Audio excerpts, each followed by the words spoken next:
Ini pagi hari situasi di Pengadilan Negeri Surabaya kelas 1A khusus. Ini baru memasuki areal depan Pengadilan Negeri Surabaya. Nah, ini situasinya.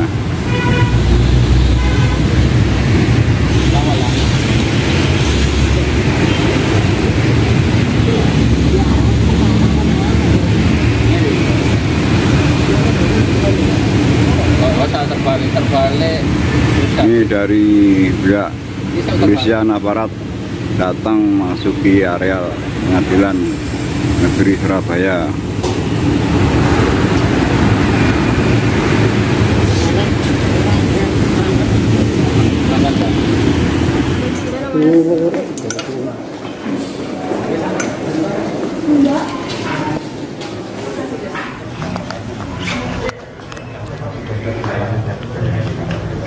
Ya, ini kaitannya dengan pengembangan di sidang memang melibatkan hakim lainnya.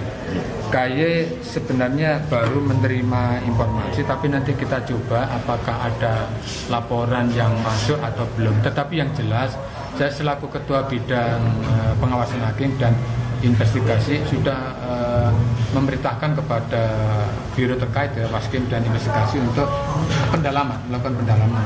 Artinya kalau ada laporan atau tidak ada laporan, tetapi kalau menurut KY di dalam pendalaman itu memang buktinya cukup, ya tentunya KY akan mengambil langkah gitu. Jadi KY sebenarnya tidak hanya mendasari kepada laporan masyarakat saja. Walaupun ini misalnya muncul dari media, dari pabrik, tetapi setelah didalami memang cukup bukti, itu bisa menjadi temuan dari hakim untuk ditindaklanjuti.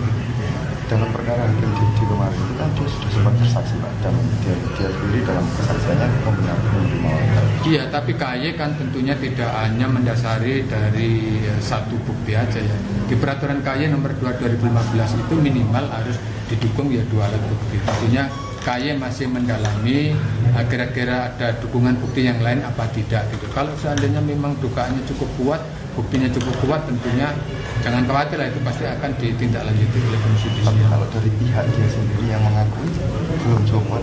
Ya tetap ya sama, kalau pidana walaupun terdakwa ngaku membunuh, tetapi kalau tidak didukung bukti lain kan juga masih perlu ya. Artinya bukti minimal 2 itu harus tetap. Jadi etik itu sama. Di peraturan KY nomor 2 2015 itu untuk menyatakan terlapor ya, dalam ini hakim misalnya dinyatakan terbukti melanggar kode etik, itu minimal harus ada 2 alat bukti. Ini masih di dalam. Terima kasih. Oke.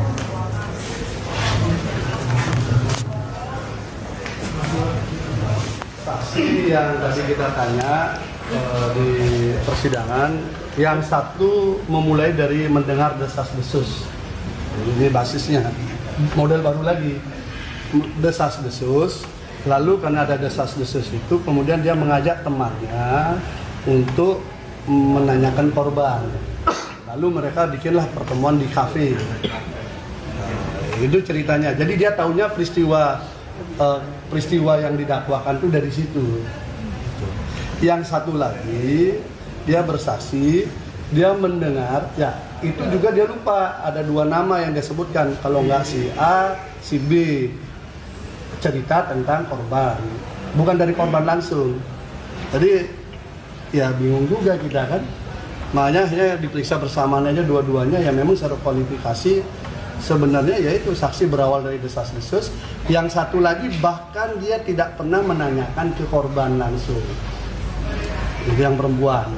Dia tidak pernah menanyakan ke korban langsung, tapi tahunya dari pihak lain. Itu saksiannya.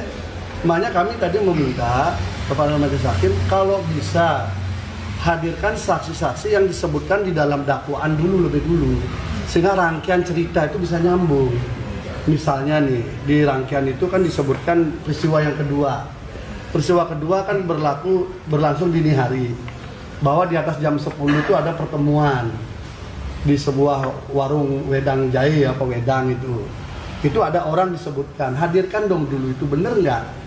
Terus yang kedua, setelah dari itu katanya ada orang naik sepeda motor mengantarkan dia ke lokasi, itu kan saksi fakta, hadirkan dong, bener nggak itu? Lalu setelah sampai di lokasi katanya ada banyak orang di situ, laki perempuan, menurut pengakuan saksi. Siapa kira-kira itu? Hadirkan toh. Kemudian di situ juga katanya dia disuruh menyiapkan kopi, wedang apa minuman kopi. Siapa yang menyuruh? Hadirkan dong. Kan ini satu rangkaian peristiwa. Kok yang ini nggak hadir? Malah yang hadir itu yang dilindungi LPSK yang tidak ada kaitan. Semua bahasanya adalah saya mendapat cerita dari. Gitu. Makanya tadi kami minta secara khusus, tapi majelis hakim menyampaikan itu kewenangan JPU. Tapi saya bilang ini kan ada di BAP gitu loh. Ada di BAP, kalau bisa dihadirkan dong untuk mencari kebenaran yang benar gimana. Tadi akhirnya diharapkan majelis hakim, kami pun berharap itu bisa dihadirkan. Nah, tadi JPU menyampaikan bahwa akan ada sekitar 5 saksi lagi dari pihak JPU untuk mempercepat proses ini. Ya kami tunggu dulu. Kalau ternyata 5-5-nya isinya hanya mendengar cerita juga, kan kasihan terdakwa toh. Dia sudah di dalam penjara, anaknya 4 di luar, isinya harus ngurus semua. Sementara kita harus mendalami kasus hukum seperti itu gitu.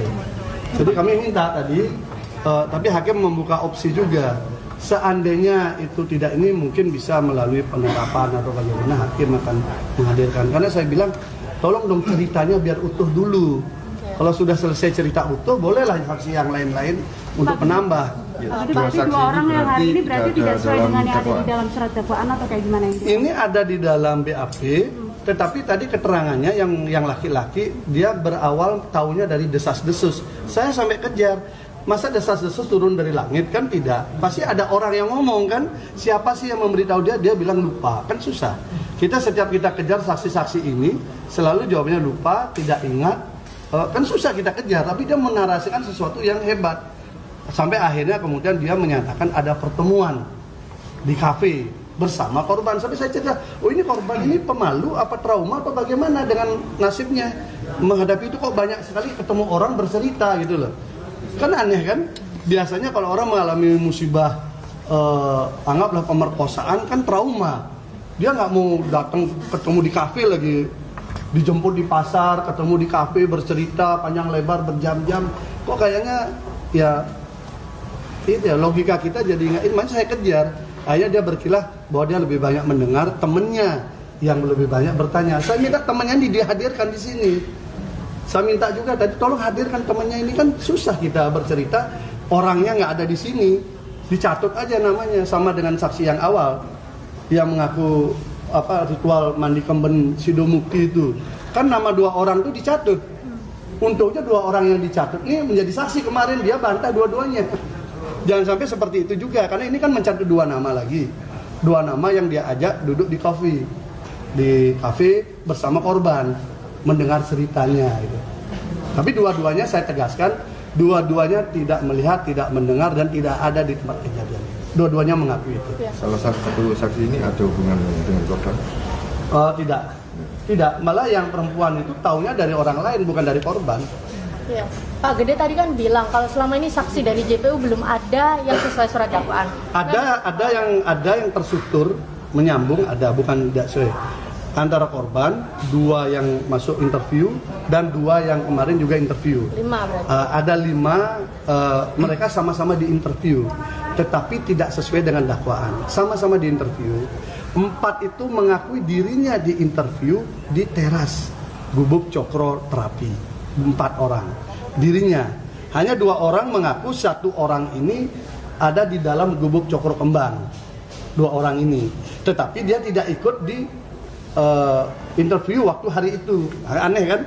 Dia tidak ikut di interview hari itu, tapi dia mengakui ini ada di Cokro Kembang. Yang 2 lagi yang kemarin bersaksi, dia berurutan bersaksi. 1 di teras Cokro Terapi 5-10 menit. Yang kedua juga di teras Cokro Terapi, Gubuk Cokro Terapi di terasnya. Dan dua-duanya ini menyatakan melihat korban di interview di tempat yang sama mereka. Itu. 5-10 menit juga. Pak menegaskan aja, dari surat dakwaan ada berapa peristiwa dan ada berapa saksi? Dan menurut Pak Gede mana yang belum hadir atau berapa jumlah yang belum hadir? Ada 2 peristiwa. Peristiwa pertama itu yang proses interview itu tabrakan. Pertama tabrakan tempus delictinya, waktunya. Yang satu bercerita bahwa dia dari pulang kuliah di atas jam 9 dia ke Puri Pandaan sampai jam 12 siang. Itu peristiwanya. Yang saksi yang interview yang lain mengatakan tidak, dia berangkat pagi dan di interview jam 10-11 siang. Yang korban di interview jam 11 sampai jam 12, tetapi dia mengaku dari kemarinnya malam. Nah, saksi yang tadi cerita beda lagi. Saksi tadi cerita waktu dia proses interview pertama, dia berangkatnya lepas maghrib. Beda lagi. Makanya ini waktu saja sudah ada 3 untuk peristiwa pertama. Kemudian peristiwa yang kedua itu belum terukur sama sekali karena tidak ada satupun saksi tambahan yang dihadirkan di dalam cerita itu. Kalau dibaca di dalam dakwaan itu kan ada cerita dia bertemu dengan seseorang, menunjukkan ada WA ancaman, kemudian ada orang naik motor mengantarkan dia, kemudian ketemu orang di lokasi, kemudian disuruh menyiapkan kopi. Ini semua tidak ada dihadirkan sampai sekarang. Sehingga gimana kita mengkonstruksikan peristiwa kedua sebagai peristiwa yang utuh, kan jadi susah. Jadi kita minta, jadi bukan apa-apa, kita ingin biar clear lah seperti apa sih cerita sebenarnya gitu. Itu, jadi ada 2 peristiwa, satu peristiwa dihadirkan dengan 3 waktu yang berbeda dengan saksi yang ada. Kemudian dengan tempat yang juga berbeda.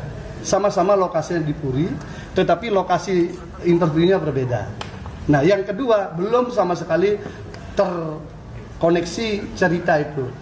Dari nama-nama yang disebutkan di dalam dakwaan belum dihadirkan. Ada berapa nama Pak total? Itu berarti kan yang melihat chat, yang diajak melihat chat ancaman, terus disuruh dia berangkat, yang menjemput naik motor, kemudian yang di lokasi yang menerima dia, kemudian disuruh menyuguhkan kopi. Minimal ada 3. Saksi yang diperiksa di rumah dari orang. Ya itu 3. Dan saksi yang ini saya tanya, dua-duanya tidak pernah dipanggil oleh penyidik, tetapi langsung didatangi penyidik ke rumahnya, di tempat kerjanya. Langsung di tempat kerjanya dia datang tanpa panggilan. Maksudnya Artinya, di BAP di BAP di tempat kerja tanpa ada panggilan, langsung penyidiknya datang. Oke, artinya 2 nama spesial yang hari ini, 2 nama yang hari ini ada dalam surat dakwaan? Ada dalam enggak ada. Oh, enggak ada. Nah, ada dalam BAP ada, tapi dalam dakwaan enggak ada. Oke. Makasih, Pak. Iya. Kasih ya. Nggak bisa kanan kita.